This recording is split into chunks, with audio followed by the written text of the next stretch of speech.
আবু হুরায়রা রাদিয়াল্লাহু তাআলা আনহু বলেন, রাসূল সাল্লাল্লাহু আলাইহি ওয়াসাল্লাম বলেছেন, মা মিন ইয়াউমিন আকসারা আইয়ুতাকাল্লাহু ফিহা আবদান মিনান নারে মিন ইয়াউমি আরাফা।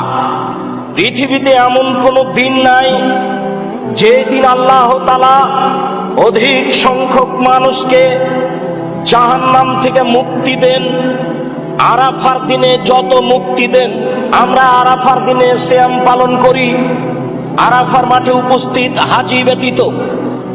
রাসূল সাল্লাল্লাহু আলাইহি সাল্লাম বলেছেন, আরাফার দিন সিয়াম পালন করলে আগে 1 বছর, পরে 1 বছর, 2 বছরের পাপ ক্ষমা হবে। তিনি বলেন, আরাফার দিন যত মানুষ জাহান্নাম থেকে মুক্তি পায়, পৃথিবীতে বছরে আর কোনো দিন নেই যেই দিন মানুষ তত জাহান্নাম থেকে মুক্তি পায়।